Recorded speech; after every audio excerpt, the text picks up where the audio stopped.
welcome to Another Bite, where we rewatch the most innovative and intriguing pitches from Shark Tank. I'm Jorie, and I'm joined by Ariel. Howdy ho, friendos. And Jon. Hey, everybody.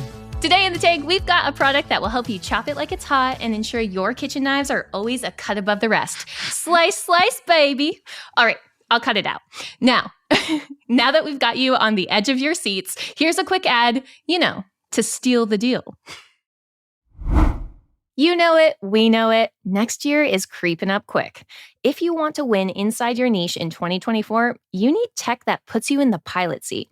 The new HubSpot Sales Hub will help you close out the year strong and kickstart your success in 2024. Teams can collaborate on every inch of the customer journey and keep operations running smoothly with comprehensive prospecting workspace and powerful sales analytics tools that keep data connected across teams. And with over 1,400 integrations, there's a ton of ways to mix in new features. So finish out Q4 strong and gear up for the new year with HubSpot Sales Hub. Learn more at HubSpot.com/sales. Today in the tank, we have Knife Aid. And Knife Aid is brought to us by Michael and Mark. And Michael and Mark are asking for $400,000 for 15% in their business, which is a $2.7 million valuation. And their product is Knife Aid, which, it took me way too long because I was like, is it like Band-Aid? Is it like first aid? It's both for your knives. It is a knife sharpening service. I thought it was like a music festival like Farm Aid, but for like people who carry knives, like for fighting or whatever. Yeah. But no, Knife Aid is a knife sharpening service by mail. So how this works is you order your box online and you receive a prepaid box where you package up all your knives and then you send them back through the U.S. Postal Service and they will sharpen your knives for you, mailing them back to you within a week. So stole knives are never going to be a problem again. So thinking about our founders and our product and our pitch, what are our initial thoughts about Knife Aid? This is an idea that you immediately are like, oh, this is a really good idea. No. This is one of those what? How did I not think of this idea? I should have started this damn company. Sharp knives matter. Everybody's knives are dull. Yeah. This is a super easy problem to solve. I love it. I think it's such a great idea. What I like this product is it's a common problem and you have the potential for enthusiasts. Yeah. Also, I think one of the things that they're doing, which I think is really good, is they are trying to solve this problem in a different way, but that is connected to a way that it's already been solved. This problem's been solved for commercial kitchens. Commercial kitchens often don't sharpen their own knives. They rely on third-party knife sharpening services. That infrastructure already exists. It's not like they have to go out and build a knife sharpening factory. They actually can just tap into existing infrastructure. So that is easy for them. They're also trying to do it in a different pricing model, which I think is really smart. I look at the way that knife sharpening works today and what are the things that would make it hard for a consumer to want to get their knife sharpened. It's kind of like, I have no idea what it costs and you're going to charge me based on the length of my knife and stuff. So I like that they have a different pricing model. I also like that they're going DTC. Ariel? It's very smart. They're not reinventing the wheel.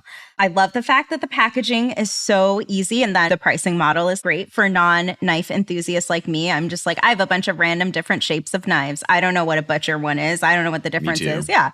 So it's nice that you could just ship it all in for one. I think my biggest hesitancy with this is what is the main value prop? Why would I want to put in my knives to get professionally sharpened when I can just buy a stone myself and I can do it in an hour versus waiting an entire week? Ariel, you recently, on a recent podcast, revealed that you were willing to eat dehydrated meatballs in exchange for time saving so you could have a 90-second meal prep. And you're saying you're going to learn how to sharpen knives and spend an hour just sharpening your knives? Yes.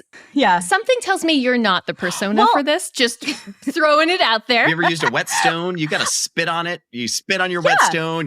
And you can do it really wrong. You can break your knives. And if you've invested in knives, this is the problem. Not just whatever's on sale at Bed Bath & Beyond, rip. Yeah. It's a really expensive mistake to make. Right, which Mr. Wonderful kind of gets into when he talks about his Japanese $4,000 knife. Yeah.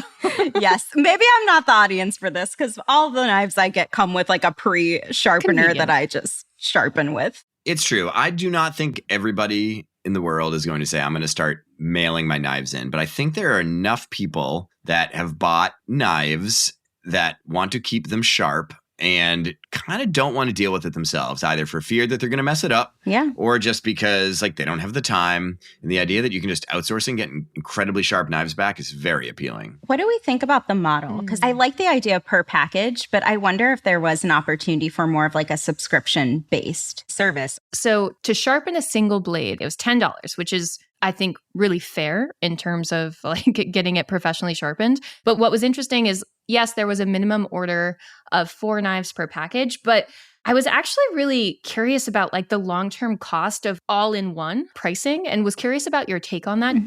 I thought the pricing was brilliant. There's a lot of different ways to price things. You know, you can price things right down the middle and you can just accept the fact that you're going to lose money on some and you're going to make money on others in the name of simplicity. You can go with an add-on model. But I think that, like, generally speaking, if you're trying to get early traction in a market, the more you can simplify your pricing and make it really clear to customers what it costs. If that pricing is in the realm of like sounds fair, which I think like $10 a knife like sounds fair, right? Like I don't think like the average consumer would be like, no, that's so expensive. way. Yeah. You know what I mean? And so like I think they're like right in that sweet spot of people would be like, yeah, sounds about right and simple, easy. I don't know, I like it. Is there any risk though of conditioning our buyers? Because at some point, let's say you gain a ton of traction at the $10 price point. Times are tough. The economy changes. If you need to change that price, like, do you run any risk of offering such a low barrier of entry to folks that it may actually have adverse reactions to your customer base? Or is that something that most businesses worry about a little bit later on down the road as they evolve? Yeah, it is a really good question, Ariel. Changing prices is hard. I've seen data that shows like consumers are kind of willing to absorb, you know, up to like a 5% price change. You see that happening a lot right now. Like everything's kind of going up a buck or two. Like, you know, your Netflix subscription goes up a buck or two. Everything's kind of like eking up a little bit. And consumers generally will take a small price increase, but it is hard and it does carry risk. And you do get negative PR impact from raising prices. You know, I think the question is, did they price it in a way that they're not going to have to do that for a while? Like the thing that we don't have data on from them is what the actual unit cost is of actually sharpening a knife. Could be $2, right? And so they could have a lot of runway there. I also would imagine before they raised prices, they would consider doing other things. Like you brought this idea up about like subscriptions and other things like that that would actually get them different revenue with different margins in a different way as opposed to just purely raising prices. So there's a lot of like price engineering you can do. Like that. A lot of different levers to pull. You can sharpen the pencil on your pricing model. We'll slice your prices. They're having an issue though, right? So we've got 2 founders from Sweden. They're taking this idea from Sweden and they're having issues breaking into the US market. We talk a lot about oftentimes breaking into international markets from like US-based companies. If you were in your founder's shoes and you suddenly had to market this, how would you break into the US market? I don't see anything about this brand or this model that would make it hard for them to launch in the US. The best way to think about a go-to-market, very simple. Do you have product market fit? Have you priced it the right way? Do you have the right positioning and messaging for the product? And are you selling it in the right way? And I think anytime you go into a new market, the thing you want to be sure of is that all that stuff aligns. When I look across those 4 dimensions for this company, for Knife Aid, I don't see anything that tells me they won't be immediately successful in the US. I don't know. Sounds pretty clear. Knife Aid like makes sense to me. I thought their packaging was really nice. And then the sales model, it seems like they're doing Facebook ads and direct to consumer and starting into partnerships with companies like Williams Sonoma. And I'm like, seems like they've got the fit. This could definitely be a case where they're like, you know what? We think we could make it in the US market. It's going to be a slog. Would rather just have somebody who has all these companies on speed dial. Yeah. And it was funny because Lori did just that. She like pulled up her cell phone and was like, you want these contacts? I got them on speed dial. It was a bloodbath. I love when there's blood in the water.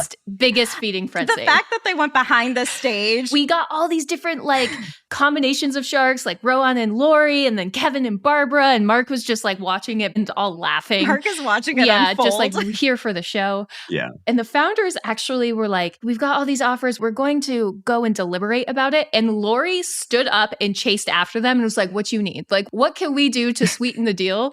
And before Kevin could even say anything, they were like, would you do $500K for 20%?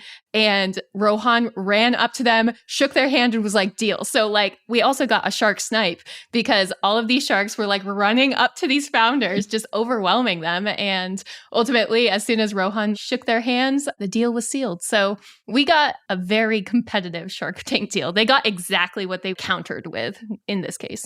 Yeah, it is always interesting to watch the sharks pitch themselves. exactly. Well, I'm in the most households in America and I have the most contacts. The truth is, yes, the sharks, I think, have different expertise in different industries, but largely I think they all have contacts and are in lots of households and yada, yada. They all have mutual circles. Yeah.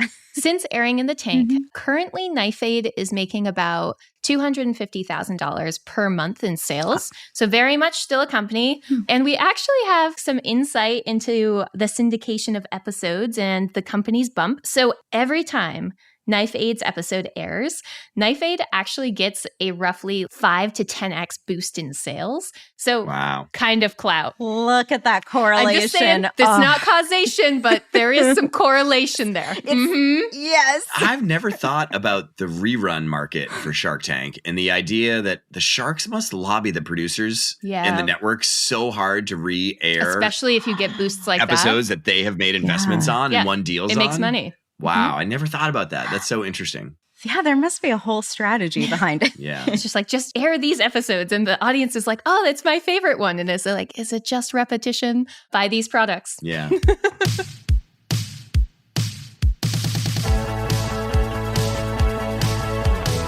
Today's episode was written and produced by the mythical Matthew Brown. Additional support comes from Melanie Romero and editing from Robert Hartwig. If you're a fan of the show, even if you're not a fan of the show, tell a friend. Word of mouth is the best way to support the show. That does it for me. We'll see you next episode here in the tank for another bite.